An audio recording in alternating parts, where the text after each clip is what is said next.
नमस्कार, यूसीएन विशेष में आप सभी का स्वागत है। मैं हूं संपदा। जागतिक महिला दिन के उपलक्ष्य में आज हम बात करने वाले हैं। एक महिला हर कुटुंब का एक अटूट अंग, एक प्रबल शक्ति होती है हर परिवार की।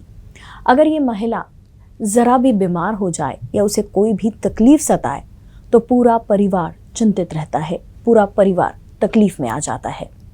कई ऐसी चीजें हैं, कई ऐसी बीमारियां हैं जिससे महिला जूझती है, कुछ कहती नहीं है।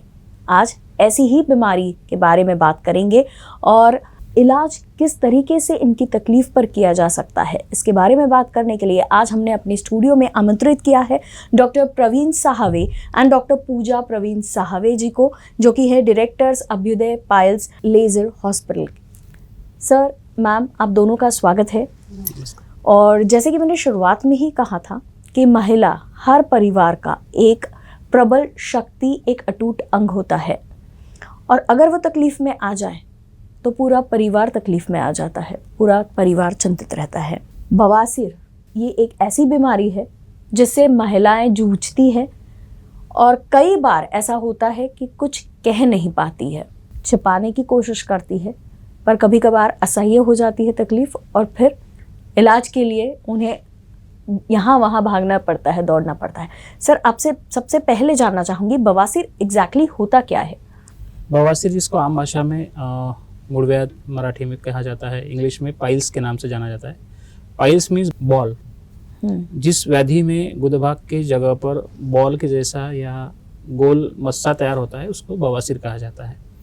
बवासीर यानी गुदभाग की नसों का फूलना। नेचुरली हर एक इंडिविजुअल्स में वहाँ पर हेमोराइडल कुशंस होते हैं और वो किसी कारणवश कॉन्स्टिपेशन की वजह से, गर्भाशय का वजन बढ़ने की वजह से, गर्भावस्था में या और भी कोई बीमारी की वजह से वहाँ भी नसों पर अगर दबाव आता है तो वो नसें फूल कर गुदभाग से बाहर आती है। इसके 4 स्टेजेस होते हैं।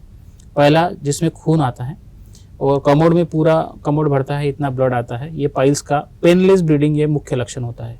इसमें किसी भी प्रकार का दर्द नहीं होता है। दूसरा लक्षण होता है या दूसरा ग्रेड होता है पाइल्स का, जिसमें मस्से बाहर आते हैं, अपने आप अंदर चले जाते हैं।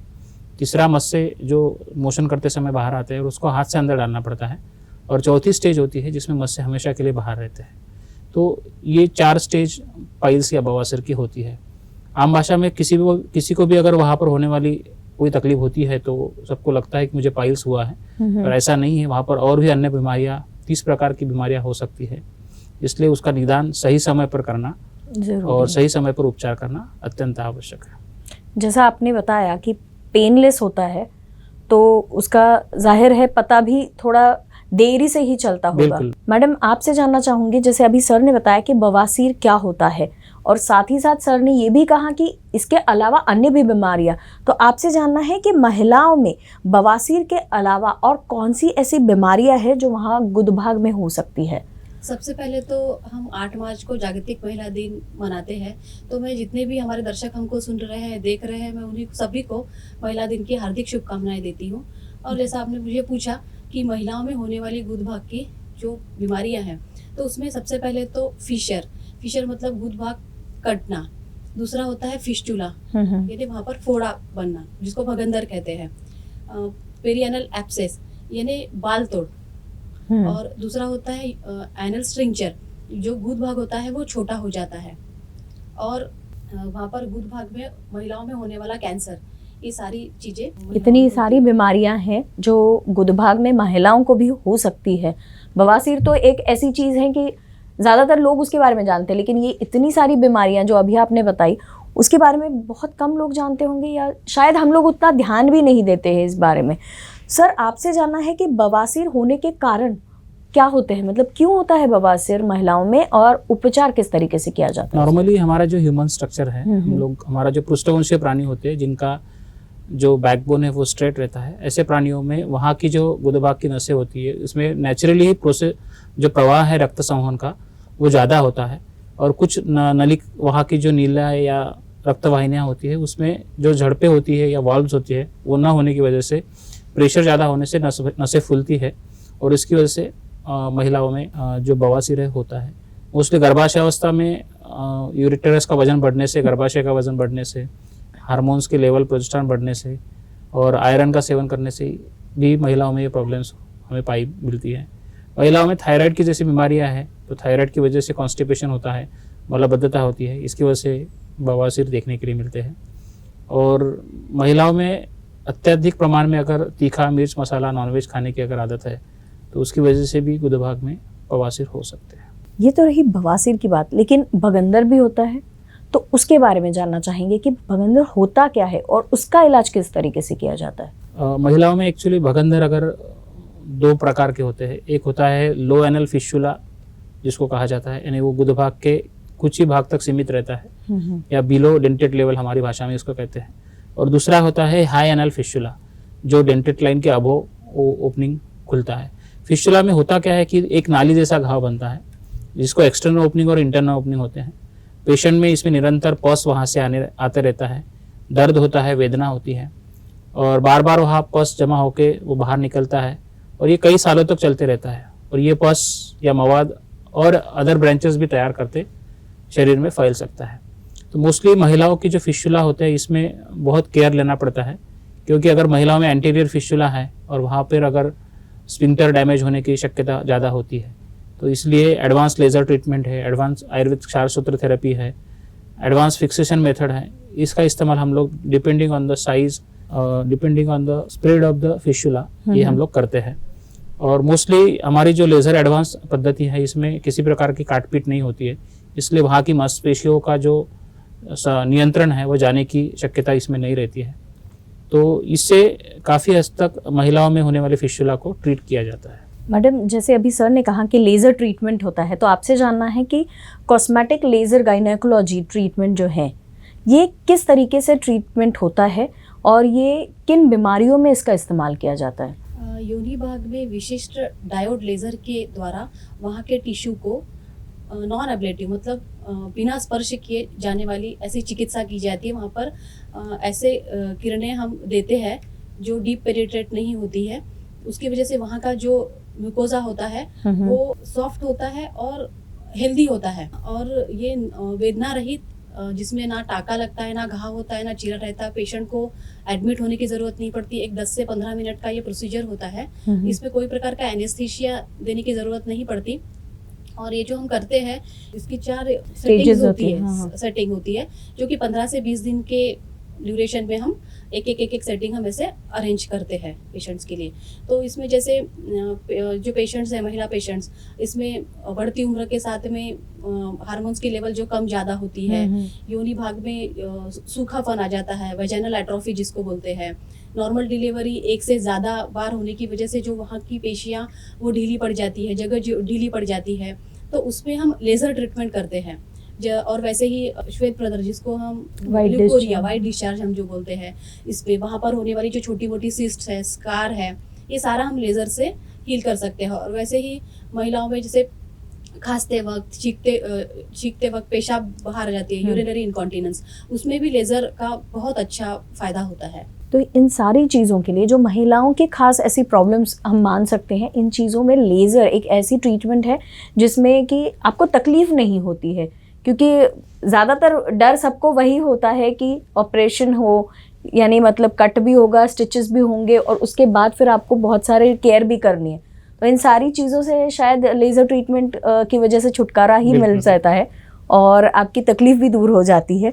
ये तो बहुत अच्छी बात है।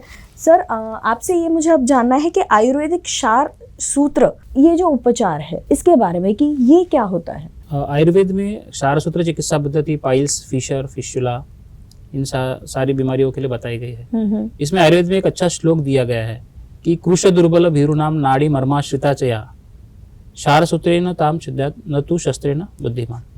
कि जो कृश व्यक्ति है, जो दुर्बल है, जो डरते हैं ऑपरेशन से, या महिलाएं हैं मोस्टली, इन सब पेशेंट्स में जो शस्त्रक्रिया से डरते हैं उनके लिए क्षार सूत्र चिकित्सा पद्धति का अवलंबन किया जाए, ऐसा आयुर्वेद में कहा गया है। मोस्टली क्षार सूत्र चिकित्सा पद्धति एक मेडिकेटेड सेट ऑन रहता है जिसमें कुछ मेडिकेशंस थ्रेड के ऊपर अप्लाई की जाती है और 21 दिन तक वो बनाया जाता है और उस थ्रेड को हम लोग क्षार सूत्र चिकित्सा पद्धति को फिस्टुला, मोस्टली नाली भगंदर घाव जो रिकरेंट फिस्टुला है, इसमें हम लोग यूज़ करते हैं। आजकल फिस्टुला में हम लोग देखेंगे कि क्षार सूत्र का एडवांस वर्जन भी आया है। जैसे विभिन्न प्रकार के क्षार सूत्र भी बनाए जाते हैं, जैसे गुग्गुलू क्षार सूत्र है, पपया क्षार सूत्र है, उदुम्बर क्षार सूत्र है, यानी उदुम्बर के पेड़ से बनाया गया क्षार सूत्र है। तो पहले जो क्षार सूत्र था उसमें भी काफ़ी मॉडिफिकेशन चिकित्सा पद्धति में आए हैं, कि अभी इफ्टाक नाम की एक चिकित्सा पद्धति है, इसमें इंटरसेप्शन ऑफ फिस्टुला एंड क्षार सूत्र लाइगेशन किया जाता है। इसमें क्या होता है कि जैसे पहले अगर 7 से 8 सेंटीमीटर का फिस्टुला है तो इसको हील होने के लिए क्षार सूत्र से ज़्यादा समय लगता था, वही फिस्टुला अभी 1 से 2 महीने में क्षार सूत्र से हील होता है। और क्षार सूत्र चिकित्सा पद्धति के लिए किसी भी प्रकार के एडमिशन की आवश्यकता नहीं है, लोकल एनेस्थेशिया में ट्रीटमेंट किया जा सकता है। इसमें आपको कोई चीरफाड़ या काट पीट नहीं होती है, जिससे आपका जो वहाँ की स्फिंक्टर मसल है इसका जो कॉन्टिनेंस है वो मेंटेन रहता है, किसी भी प्रकार का नियंत्रण वहाँ नहीं जाता है। और ये सेफ पैरासर्जिकल प्रोसीजर होने की वजह से फिर से होने के जो चांसेस है फिस्टुला के वो भी काफ़ी कम होते हैं। और एवरी 7 दिन के बाद इसके सेटाउन को हम लोग चेंज करते हैं, जिसके लिए एक एनेस्थेशिया की भी आवश्यकता नहीं है। और एक ही समय में हीलिंग और कटिंग ये दोनों केमिकल कॉटराइजेशन के माध्यम से, आयुर्वेदिक मेडिकेशन के माध्यम से, जिसमें हरिद्रा है, अपामार्ग क्षार है, सुनही क्षीर है, इन तीनों मेडिसिन के माध्यम से वहाँ की जो फिस्टुलस ट्रैक्ट है, इन्फेक्टेड वुंड है, ये सभी ठीक हो जाती है। मतलब आपको दोनों चीजें एक साथ हो रही है, कटिंग भी हो रही है और हीलिंग भी हो रही है, तो तकलीफ जाहिर है बहुत कम होगी और ठीक होने में तक समय भी बहुत कम लगेगा। बिल्कुल सर, अब इसके बाद मुझे ये जानना है कि बीम और लेजर ये भी कुछ ट्रीटमेंट्स होती हैं, तो इसके बारे में। Beam means biological electrical impedance auto measurement system. ये एक वेस्टर्न मेथड है जो कि मध्य भारत में सबसे पहले हमने अभ्युदय पाइल्स लेजर हॉस्पिटल में इसका इंट्रोडक्शन किया। और आज भारत भर में 150 से ज़्यादा डॉक्टर्स इसका प्रशिक्षण लेके अपनी चिकित्सा पद्धति को अपने पेशेंट्स के लिए यूज़ कर रहे हैं। तो biological electrical impedance auto measurement system ये ऐसा सिस्टम होता है, इसमें ये मोस्टली पाइल्स के लिए यूज़ किया जाता है। और इसमें जो पाइल्स का इम्पेडेंस होता है वो ये मशीन के इम्पेडेंस से मैच होने के बाद एक विशिष्ट प्रकार का साउंड वहाँ पर क्रिएट होता है, जिसमें हम लोग पाइल्स के जो मस्से की ट्रीटमेंट है वो पूर्ण हो गई ऐसा समझते हैं। पाइल्स के मस्सों को एक विशिष्ट प्रकार के पिंसन में पकड़ा जाता है, इसमें कोई चिरफाड़ नहीं, अगेन इसमें कोई घाव नहीं होता है। आप लोगों ने देखा होगा कि जैसे हम दूध पैक करते हैं, दूध की पन्नी होती है और एक विशिष्ट प्रकार का मशीन होता है जिससे हम लोग मशीन से वो पन्नी सील करते हैं जी। सेम उसी प्रकार से वहाँ की जो वेसल्स है वो सील हो जाती है और यहाँ पर किसी भी प्रकार का ओपन वुंड नहीं होता, ड्राई वुंड होता है, तो पेन पोस्ट ऑपरेटिव जो है वो नहीं के बराबर होता है। और पाइल्स के लिए बीम ये अतिशय उपयुक्त पद्धति है। साथ ही लेज़र एक एडवांस मेथड है। लेज़र में हम क्या करते हैं कि एडवांस डायोड लेज़र से पाइल्स के जो बेस होता है उसके बेस में हम लेज़र की किरणों के द्वारा एक ट्रीटमेंट करते हैं, जिससे पाइल्स के अंदर के जो हीमोग्लोबिन है, मेलानिन है, वाटर कंटेंट है, ये सब सूख जाता है। और वो सूखने की वजह से उसमें जो पाइल्स का जो प्रोलैप्स हुआ रहता है वो अपने आप श्रिंक हो जाता है। यानी किसी भी प्रकार का चिरफाड़ नहीं, कोई टाका नहीं, कोई धागा नहीं, कोई ओपन वुंड नहीं है या कोई घाव भी नहीं होने की वजह से वहाँ पर पाइल्स अपने आप ठीक हो जाते हैं। और इसमें मेन जो पैथोलॉजिकल कॉज ऑफ हेमोराइड्स है या जो मेन कारण है पाइल्स का, उसी के ऊपर ट्रीटमेंट करने से उसके फिर से होने के जो चांसेस है, रिकरेंस के चांसेस है, वो भी काफ़ी कम होते हैं। और ये डे केयर प्रोसीजर है। पेशेंट हमारे पास सैटरडे को आते हैं, सैटरडे का ट्रीटमेंट करके संडे आराम करते हैं और मंडे को ऑफिस ज्वाइन करते हैं। तो दोनों चिकित्सा पद्धति का फ़ायदा यह है कि grade 1, grade 2 up to grade 3 piles अगर है तो हम लोग लेज़र यूज़ करते हैं, और साथ में अगर ग्रेड 4 पाइल्स है तो बीम लेज़र पद्धति दोनों कॉम्बिनेशन में यूज़ करते हैं। तो इसमें पेशेंट का समय बचता है, पैसा बचता है जी। और पेन जो सबसे मेन फैक्टर होता है, ये पेनलेस ट्रीटमेंट है, किसी भी प्रकार का दर्द नहीं होता है। इसलिए हमारा जो नारा है कि ओनली स्माइल नो पाइल्स, बहुत अच्छा नारा है आपका और बहुत मीनिंगफुल भी है, क्योंकि पाइल्स एक ऐसी तकलीफ है जो सोचने से भी इंसान का मन जो है विचलित हो जाता है।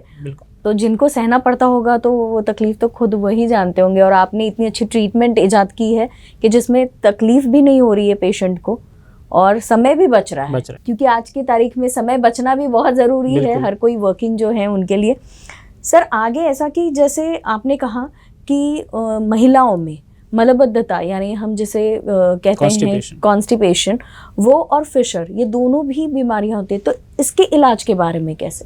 महिलाओं में मोस्टली कॉन्स्टिपेशन होने का कारण थायराइड होता है और तीखा मिर्च मसालेदार खाने से, गर्भावस्था की वजह से कॉन्स्टिपेशन डेवलप होता है। जिसमें आयरन का सेवन करने से। तो इन सब बीमारियों के लिए हमारे यहाँ पर हम लोग मात्रा बस्ती थेरेपी करते हैं, जिसमें विशिष्ट प्रकार का आयुर्वेदीय मेडिकेटेड एनिमा, जो कि मेडिकेटेड ऑयल होता है, उससे हम देते हैं।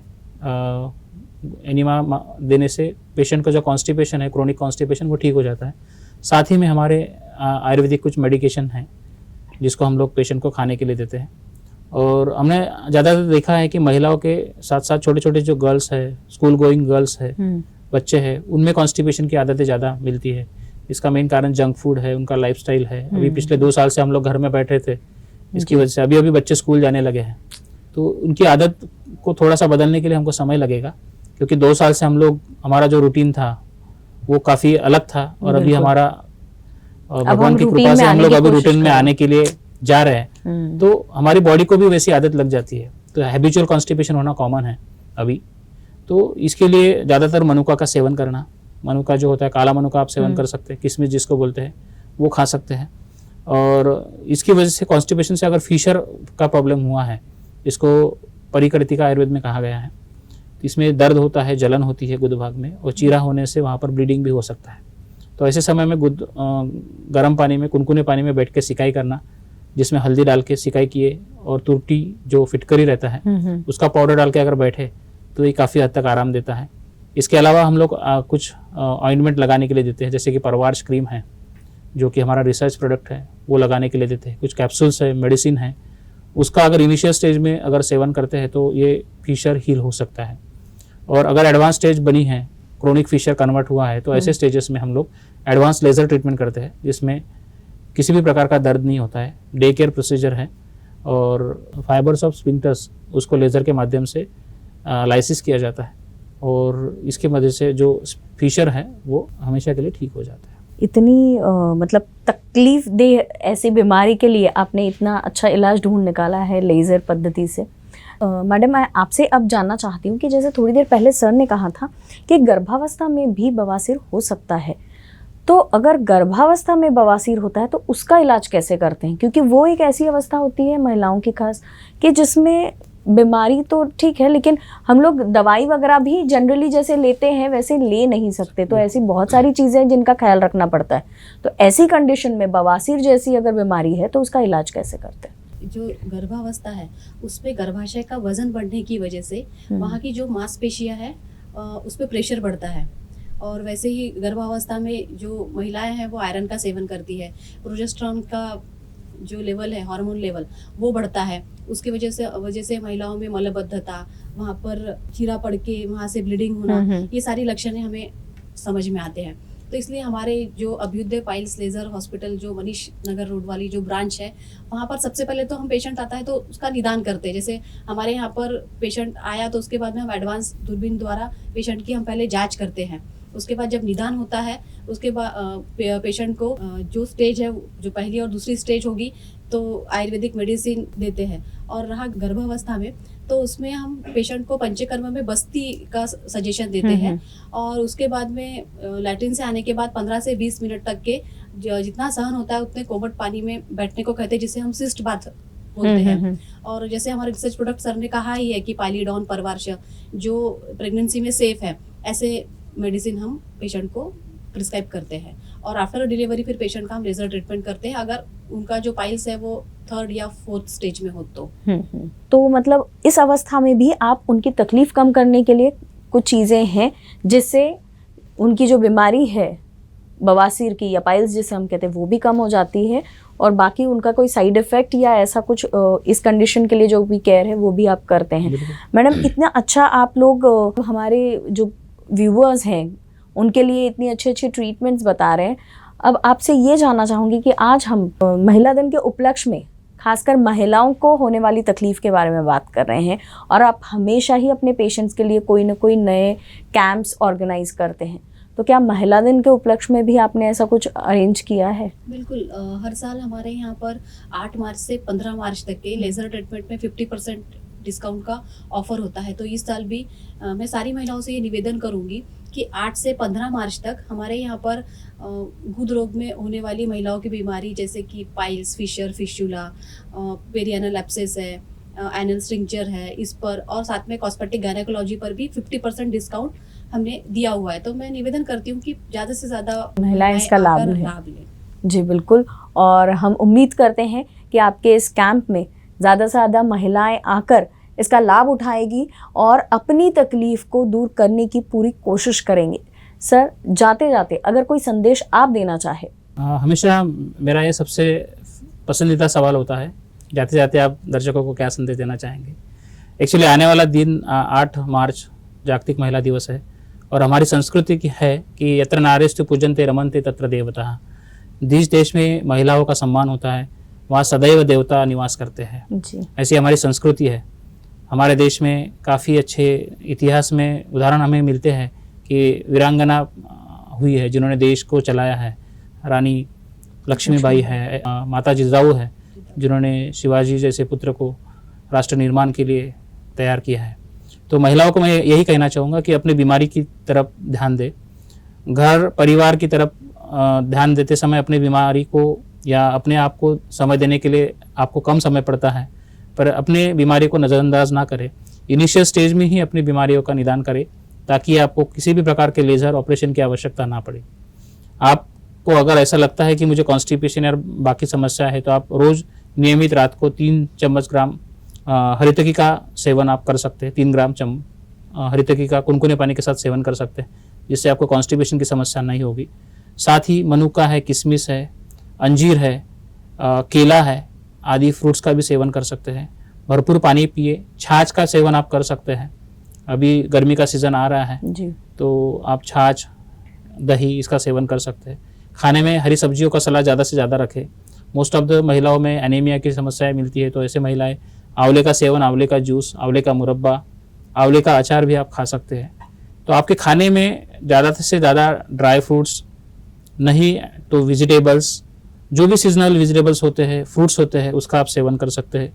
और मैं कहना चाहूँगा कि आपका टॉयलेट जाने का समय है वो निश्चित करें, सोने का समय निश्चित करें, खाने का समय निश्चित करें, क्योंकि आयुर्वेद में अपना आहार विहार इन्हीं सब चीज़ों को महत्व दिया गया है जी और यही सब बीमारियों को पैदा करते हैं।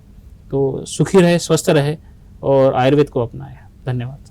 बहुत अच्छा संदेश आपने दिया है और बहुत अच्छा कैंप भी आपने महिलाओं के लिए ऑर्गेनाइज किया है। तो मैं यही उम्मीद करूंगी कि इस हमारी चर्चा के बाद महिलाएं अपने आप को भी अपने परिवार जितना ही महत्व दें और अपनी जो तकलीफ़ है उसे बढ़ने से रोकेगी। और अगर किसी को कोई तकलीफ़ है तो आपके यहाँ आकर ज़रूर अपना इलाज जल्द से जल्द करवाएंगे। आप दोनों भी यहाँ आए और इतनी अच्छी जानकारी आपने हमें दी।